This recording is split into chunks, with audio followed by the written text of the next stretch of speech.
La grève des transports parisiens, valse hésitation des syndicats, la CGT refuse les propositions de la direction de la RATP, les autres demandent des précisions, les perturbations continueront demain.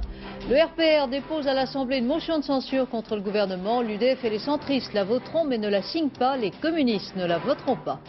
Mikhail Gorbatchev à la conquête de New York, le président soviétique entreprend une nouvelle tournée internationale en pleine crise arménienne. Garry Kasparov défie la France sur Antenne 2. Le champion du monde des échecs affrontera tous ceux qui veulent se mesurer à lui. Il est l'invité du journal. Madame, monsieur, bonsoir. À vos souhaits. La grippe est là et elle gagne du terrain. L'épidémie qui est de saison mais qui commence un peu tôt cette année se répand dans le pays, du nord au sud-ouest. Dans de nombreux départements, les classes se vident et les pharmacies aussi. Daniel Duigou. Le Centre de surveillance nationale des épidémies. C'est ici que l'alarme vient d'être donnée.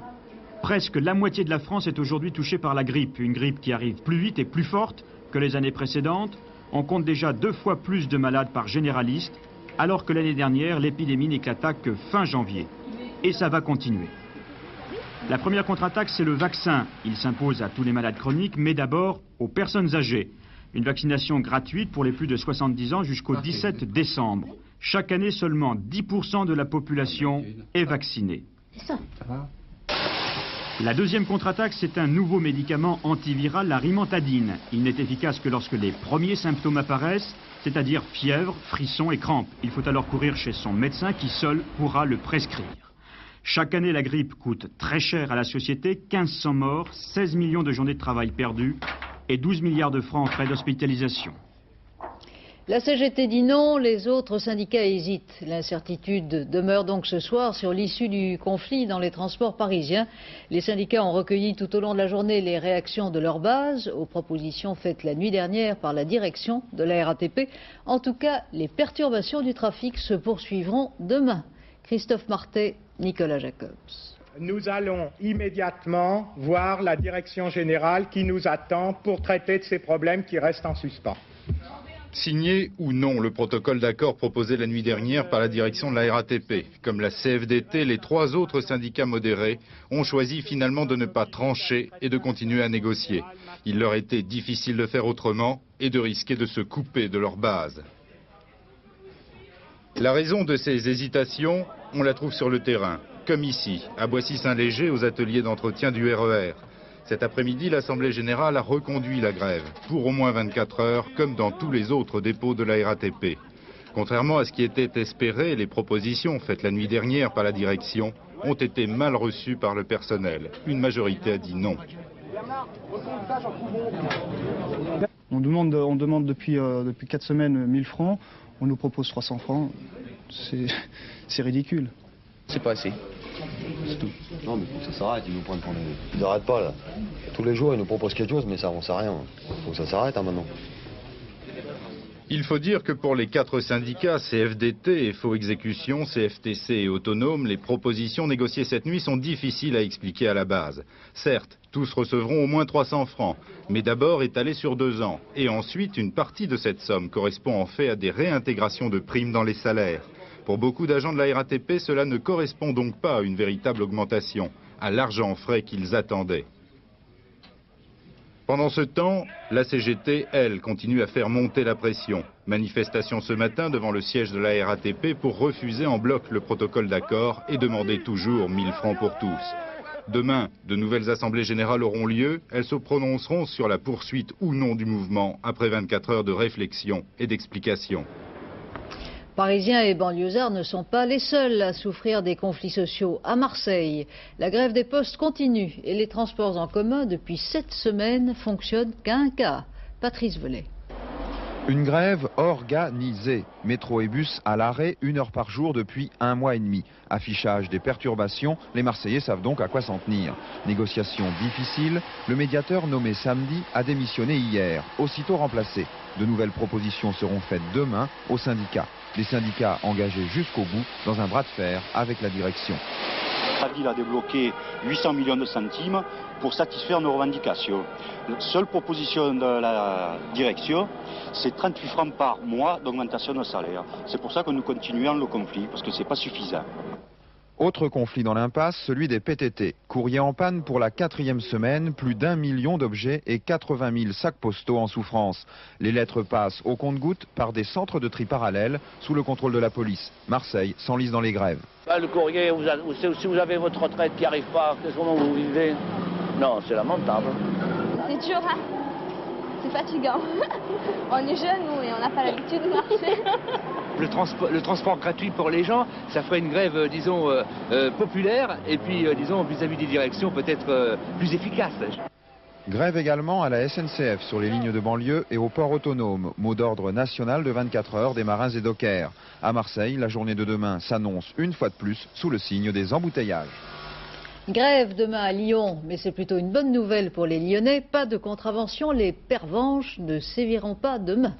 Au chantier naval de la Ciotat, dans les Bouches-du-Rhône, à l'appel de la CGT, une manifestation a rassemblé aujourd'hui plusieurs milliers de personnes. Manifestation aussi à Rouen pour défendre la filière maritime et portuaire. Un autre conflit dont on parle peu couve depuis 8 semaines dans les centrales nucléaires de l'EDF.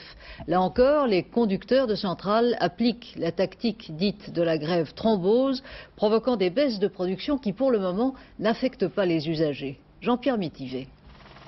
C'est presque un conflit oublié qui dure depuis 8 semaines et qui pourrait bien poser quelques problèmes en cas d'hiver très rude. Le décor, les salles de commande des centrales nucléaires. Les grévistes appuient sur des manettes, la production baisse. Les revendications, les effectifs de ces conducteurs et leurs conditions de travail. Des négociations s'ouvrent actuellement, mais pour la direction, il s'agit presque d'un conflit existentiel. Peut-être, et s'il y a des exploitants qui m'écoutent, ils vont certainement réagir, mais peut-être que nos exploitants s'ennuient. Pour l'instant, les conséquences sont internes. EDF exportait de l'électricité, aujourd'hui, il en importe à prix d'or. Quelques centrales à charbon ont repris du service, coût total 150 millions de francs. Plus grave, on a déjà tiré sur les réserves de l'hiver. Et le niveau des lacs de retenue, au-dessus des barrages, a dangereusement baissé. Le gros des réserves, c'est en montagne. Or, en montagne, il ne pleut plus, il neige. Et cette neige ne deviendra de l'eau qu'au printemps. Donc, pendant tout l'hiver, les réserves hydrauliques ne n'iront qu'en diminuant. Mais il y a pire, le nucléaire. Le parc français est divisé en 50 tranches. Une fois l'an, il faut réalimenter chaque tranche et la réviser. L'opération prend 4 semaines. Du fait de la grève, on a accumulé un retard qui pourrait bien se révéler désastreux en janvier ou février prochain. Aujourd'hui, on estime à une quinzaine environ de tranches qui sont bloquées du fait du mouvement de grève. Il sera très difficile de rattraper le retard. Une douzaine ou une quatorzaine de tranches qui seront indisponibles peut-être au moment où on en aura le plus besoin. Pour l'instant, la direction d'EDF préfère ne pas se prononcer. Elle ne dément pas, elle se dit préoccupée. Peut-être rêve-t-elle d'un hiver doux, très doux. Et voici maintenant un préavis de grève à la SNCF. La CGT l'a déposé aujourd'hui pour les 12 et 13 décembre, de façon à marquer la reprise des négociations salariales à la SNCF. Il faut dire que d'un conflit à l'autre, le gouvernement ne dispose que d'une marge de manœuvre bien étroite.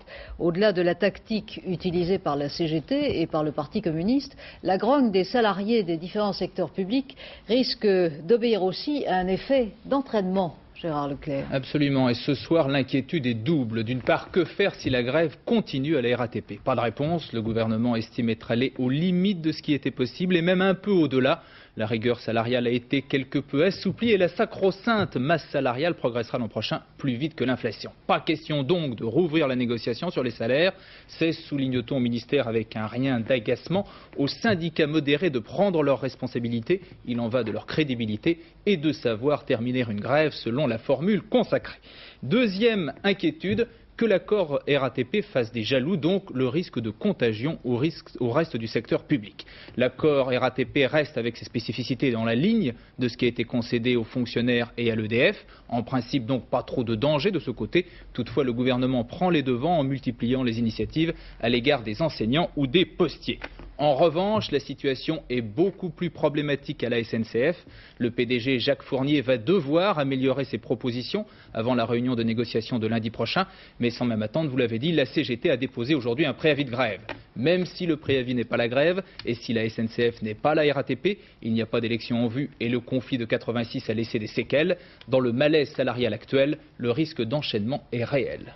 Sur le plan politique, en tout cas, le gouvernement ne risque pas de tomber sur la motion de censure déposée tout à l'heure à l'Assemblée par le RPR contre la politique sociale. Le Parti communiste, en effet, vient d'annoncer qu'il ne la votera pas pour ne pas mélanger ses voix à celles de la droite, a précisé André Lajoigny. L'UDF et les centristes, en revanche, vont la voter, mais, subtilité politique oblige, ils ne l'ont pas signée aujourd'hui. Pascal Guimier. C'est peut-être le temps qui veut ça, mais la grande affaire de la motion de censure ressemblerait plutôt à un coup d'épée dans l'eau. Bernard Ponce a eu beau presser ses amis de l'opposition, ni UDF ni UDC n'ont co-signé sa déclaration de guerre au gouvernement. Ce soir, le RPR se retrouve seul. D'abord, je ne vois pas pourquoi vous dites que nous nous retrouvons tout seuls. Attendons le vote de la motion de censure et nous verrons si nous serons seuls. Maigre consolation tout de même quand on se voit en champion d'une opposition unie. L'UDF s'en est expliqué, le moment lui paraît mal choisi pour attaquer le gouvernement. Les grèves, ça n'arrive pas qu'aux autres. Une aubaine pour les centristes, adeptes d'une opposition constructive, c'est leur terme.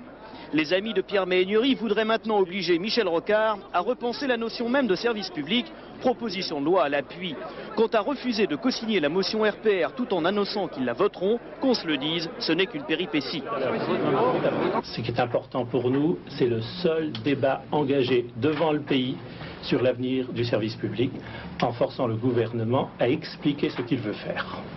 Ici, personne n'est totalement dupe. Si l'UDF et l'UDC ressortent comme ressoudés de l'affaire, c'est bel et bien, dans un certain sens, envers et contre le RPR. Le RPR qu'ils jugent parfois un allié un peu encombrant, un allié qui donnerait des leçons, qui jouerait les directeurs de conscience. Quoi qu'il en soit, la fameuse motion de censure sera bien discutée vendredi soir en séance de nuit. Et ça risque d'être long. Le résultat, en tout cas, est connu d'avance. RPR, UDC et UDF voteront contre le gouvernement. Les communistes, eux, vont s'abstenir. Donc, Michel Rocard et son gouvernement ne vacilleront pas sur leur base. L'arithmétique parlementaire est bien chose incontournable. L'Assemblée poursuit par ailleurs la discussion du projet de loi sur le Conseil supérieur de l'audiovisuel. L'UDF a fait accepter un amendement qui modifie la méthode de nomination des futurs membres en favorisant leur cooptation pour garantir une forme d'indépendance politique. Le vote sur le texte de cette loi devrait intervenir demain soir. Avis aux mauvais payeurs qui ne remboursent pas leurs échéances de crédit. La Banque de France s'apprête à créer un fichier comme pour les chèques. Claire Chazal. L'objectif de la Banque de France est de freiner et de moraliser le développement du crédit à la consommation.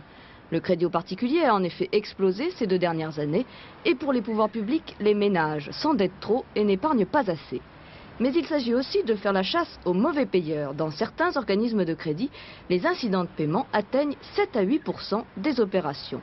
Ainsi, désormais, toutes les banques et tous les établissements financiers spécialisés dans le crédit à la consommation comme le CTLM pourront, avant d'octroyer un prêt pour l'achat d'une voiture par exemple, consulter un fichier central et vérifier la moralité de l'emprunteur. Pour le moment, en revanche, ce fichier ne sera pas mis à la disposition des grands magasins qui accordent pourtant souvent à leurs clients crédit ou délai de paiement. Ils avaient 25 et 22 ans, ils croyaient au travail sur le terrain pour aider au développement des terres les plus pauvres et ils vivaient depuis quelques mois dans un village perdu des Andes centrales au Pérou.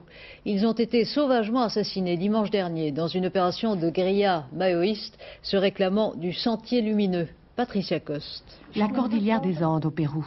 C'est dans une zone quasi désertique comme celle-ci que les 2 jeunes agronomes étaient venus aider une petite communauté paysanne à s'organiser en coopérative pour ne pas subir la loi des grands propriétaires. Akira, où a eu lieu le drame, était en principe neutre. Pas de police ou de forces armées, pas de guerrilleros. Sur cette zone-là, justement, c'était une des zones marginalisées, c'est vrai, très loin. Donc beaucoup de gens disaient qu'il s'y passait des choses. Mais en fait, en réalité, Thomas, qui était encore à Lima la semaine dernière, dans une réunion de coopérants, justement, disait que sa zone était l'une des plus tranquilles. Il n'y avait absolument aucun problème avec qui que ce soit. Et à votre avis, pourquoi ?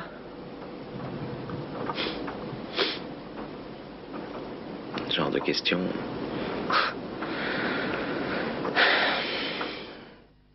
Il ne veut pas les accuser nommément, Mais tous les soupçons se portent sur ces hommes en cagoule, organisés en brigade, les guérilleros du Sentier Lumineux. Mouvement révolutionnaire d'inspiration maoïste, ils sont extrêmement meurtriers, 12 000 morts en 8 ans. Les gens de Sentier Lumineux, comme dans beaucoup de pays d'Amérique latine, jouent sur les contradictions qui existent dans les pays. Là, à jouer comme eux ils jouent, c'est-à-dire avec une situation, je pourrais dire, ce qu'on connaît au monde, ce qu'on peut faire imaginer, c'est un peu ce qui s'est passé au Cambodge, du Pol Pot. Ces guérilleros sont recrutés dans toutes les classes de la société péruvienne. Mais sur les hauts plateaux andins, il existe un réservoir d'hommes, souvent très jeunes, prêts à tout, les Indiens, marginalisés depuis des siècles, à qui on a appris que le visage de leur ennemi était forcément blanc, comme celui de Thomas et de Corinne. Le président soviétique Mikhail Gorbatchev et son épouse ont quitté Moscou cet après-midi pour New York. Ils doivent y atterrir dans 3 quarts d'heure.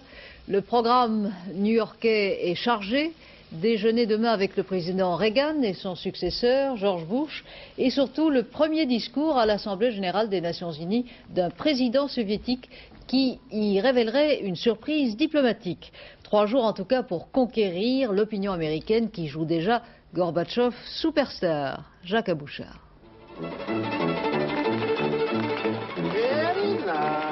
Sur le mode de la dérision, c'est une présentation de couture à Moscou, avec claque obligatoire et ambiance sinistre, telle que l'imaginait il y a 3 ans, pour sa publicité, un fabricant américain de hamburgers.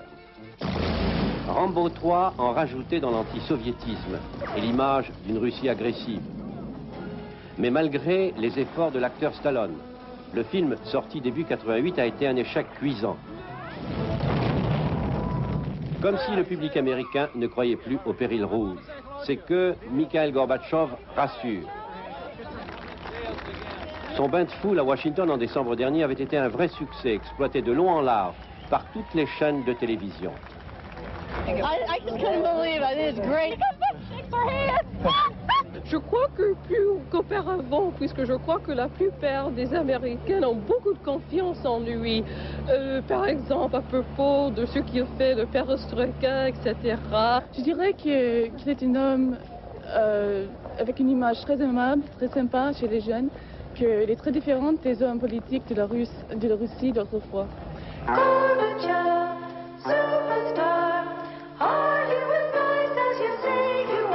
Gorbatchev Superstar, c'était devenu une chanson à la mode aux États-Unis où l'on n'a plus craint de vendre des t-shirts à l'effigie de Lénine et même de Staline. D'ailleurs, Ronald Reagan avait donné le ton pendant sa visite à Moscou au printemps dernier. Avec sa main posée sur l'épaule de Mikhail Gorbatchev, on était bien loin des tirades présidentielles du passé sur l'URSS, empire du mal. Après New York, le président soviétique ira à Cuba et à Londres, une longue tournée internationale alors que la situation reste très tendue en Azerbaïdjan et en Arménie. D'après le porte-parole du ministre des Affaires étrangères à Moscou, il y a eu 3 morts et 6 blessés ces derniers jours en Azerbaïdjan. La place principale de Bakou, la capitale, est bouclée par l'armée et les réfugiés des 2 ethnies continuent d'affluer dans les 2 républiques rivales. Il fascine tous les joueurs d'échecs et bien d'autres. C'est un génie dans son domaine. Il est depuis 4 ans le champion du monde en titre. Garry Kasparov est à Paris. Pour Antenne 2 et Libération, il lance un défi aux joueurs français, aux meilleurs vendredi prochain et à tous les autres lundi, avec une gigantesque partie jouée en simultané sur Minitel. Garry Kasparov est soviétique, il est d'origine juive et arménienne à la fois et il vit à Bakou, la capitale de l'Azerbaïdjan. Garry Kasparov, bonsoir. Avant de parler d'échecs, est-ce que vous êtes inquiet de la situation qui règne à Bakou, surtout pour les Arméniens? Oui, bien sûr. Moi-même, je suis né à Bakou. Ma famille et la plupart de mes parents habitent à Bakou. Et bien entendu, tous les événements qui s'y passent me concernent au premier chef. Alors, on vous dit très favorable à la politique de Gorbatchev. Est-ce que vous pensez que la situation actuelle, là-bas chez vous, est un danger pour lui? Non, je ne pense pas que cette situation soit vraiment dangereuse. Le cap ne va pas changer. Mais malheureusement, à mon avis, le moment opportun pour résoudre le problème a été laissé passer. Et maintenant, la seule tâche devant laquelle se trouve le gouvernement consiste à éviter un massacre et un bain de sang. Mais l'essentiel, c'est de tirer les leçons du passé et ne pas permettre une répétition de ces événements dans une autre république. Le moment opportun, vous dites, c'était quand, à votre avis?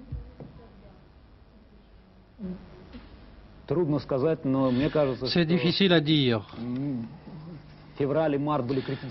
Mais à mon avis, c'est février et mars qui ont été les mois critiques. Et malheureusement, les événements sanglants qui se sont passés à Sumgaït à la fin du mois de février n'ont pas trouvé de réaction appropriée. À mon avis, l'approche pour résoudre ces problèmes a été quelque peu superficielle. C'est-à-dire, on s'est inspiré des stéréotypes de la propagande du passé. Vous avez, vous, des proches, des amis, des familiers qui ont été mêlés aux troubles ou qui en ont subi les conséquences? Non, parmi mes amis et dans ma famille, personne n'a souffert. Mais vous le comprenez parfaitement, je m'inquiète beaucoup et je prends très à cœur tout ce qui se passe dans ma ville natale. C'est épouvantable lorsque 250 000 personnes doivent bouger. Alors, bien sûr, on a envie de continuer à parler des problèmes arméniens et azéris avec vous, mais on n'oublie pas quand même que vous êtes le plus grand joueur d'échecs du monde et vous êtes venu à Paris pour défier les Français. D'abord, les meilleurs joueurs français que vous allez affronter vendredi, et puis ensuite, en simultané et en direct sur Antenne 2 lundi prochain, vous jouerez par Minitel avec tous ceux qui en ont envie, finalement, tous les amateurs. Qu'est-ce qui vous amuse le plus? Les bons joueurs ou les moins bons?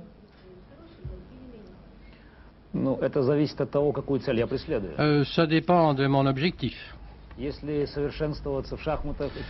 je veux me perfectionner en matière d'échecs, si je veux retirer du plaisir, sans aucun doute, il faut jouer contre des joueurs forts. Mais en tant que champion du monde, je dois aussi faire la propagande des échecs. Et à cette fin, les séances avec les joueurs ordinaires, le plus grand nombre d'entre eux sont irremplaçables. Et à mon avis, ce qui va se passer lundi prochain va être très important.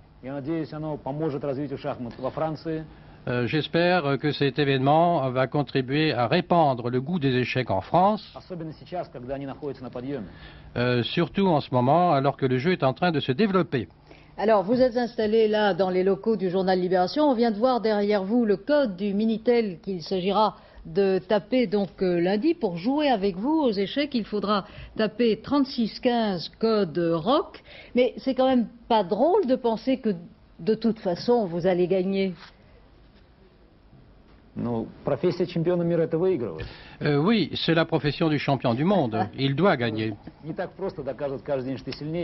Ce n'est pas simple pourtant de prouver qu'on est le plus fort. Mais ça permet de maintenir le tonus. En tout cas, vous en avez, c'est sûr. Alors, je rappelle donc aux amateurs le tournoi électronique de lundi prochain de 16h à 20h avec Libération et Antenne 2. Et vous pourrez suivre donc ce formidable match par Minitel en direct avec Frédéric Mitterrand, donc lundi après-midi sur Antenne 2. Garry Kasparov, merci. À Biscarrosse, au Pays Basque, reconstitution aujourd'hui du meurtre d'un gendarme abattu en août 87 par Philippe Bidart, le chef présumé de l'organisation indépendantiste Iparetarak. Une reconstitution sous haute surveillance. Dominique Thiers. Une solide escorte pour Philippe Bidart. Il revenait cet après-midi pour la première fois depuis son arrestation au Pays Basque. Sécurité absolue. Le GIGN avait été chargé du transfert du prisonnier de Paris à Biscarrosse. Aucun détail négligé. Un Zodiac veillait sur le lac proche du camping. Plus de 100 gendarmes ont été mobilisés. Philippe Bidart, interrogé par le juge d'instruction Legrand, demande à son avocat de traduire en basque les questions du magistrat et sa participation à la reconstitution s'arrête là. Il refuse d'effectuer les mêmes gestes que le 27 août 87. C'est donc cet homme, en anorak bleu ciel, qui les fera à sa place. Un contrôle d'identité, Bidart est ceinturé, mais il sort son arme et tire sur le gendarme Bushman, qui meurt quelques instants plus tard. Guy Chevanton donne des précisions au juge Legrand. Il joue son propre rôle, venu au secours de son camarade. Il avait été blessé d'une balle dans le pied. Bidart suit l'opération de loin. Peut-être pense-t-il à Lucienne Fourcade, sa compagne. Le 27 août, ils étaient ensemble. Depuis, elle est toujours recherchée par les services de police. Salvador Dali pourrait bientôt quitter la clinique de Barcelone où il est hospitalisé depuis 8 jours. À 84 ans, même si son état fait pitié, le peintre espagnol fait preuve d'un incroyable acharnement à survivre. Il a reçu hier soir, vous le voyez, la visite du roi d'Espagne, le roi Juan Carlos. Il s'était fait friser ses fameuses moustaches pour l'occasion. Mise à jour dans le sud-ouest d'un trafic de chiens volés. 5 personnes ont été inculpées hier soir, 3 d'entre elles écrouées. Les animaux étaient destinés à toutes sortes d'usages. Hervé Brusini. Il avait tout du sympathique éleveur de chiens. Pas vraiment, précisent les gendarmes. Pour eux, René Prabonne serait à la tête d'un trafic international d'animaux. En fait, les autorités le soupçonnaient depuis plus d'1 an. Et c'est un banal accident de la route qui a fourni aux enquêteurs de quoi inculper et écrouer l'éleveur.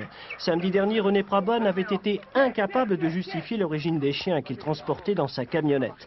Et cette fois, ce sont les gendarmes qui sont venus au chenil. Ce que nous avons découvert, c'est qu'effectivement un certain nombre de chiens sont ramassés dans des conditions qui ne nous paraissent pas normales. Pas normal, c'est le mot, car l'activité locale, semble-t-il, consistait avec une dizaine de complices à voler, rafler tous les chiens de la région. Pas moins de 250 depuis septembre 87. Prix de vente à l'unité entre 300 et 800 francs. Les invendus étaient cédés au kilo. À partir de Pujols, ce commerce se pratiquait sur 6 départements, le tout à destination des pays du Benelux. Le chanteur Nino Ferrer a lui aussi été victime de ce trafic. 2 chiens lui ont été dérobés. On ne peut pas, même si c'est pour quelque chose de tout à fait nécessaire, on ne peut pas envoyer des bandes de voleurs à gages sur les routes pour voler les chiens des gens. C'est complètement impossible à accepter dans notre époque. Alors à qui étaient destinés tous ces animaux? Très certainement aux laboratoires, aux chercheurs. Mais dans la région, tout le monde dément. Nos activités de recherche ont toujours été effectuées dans le respect le plus strict de la légalité et ont été, j'ajouterais, parfaitement contrôlées par les autorités sanitaires et vétérinaires.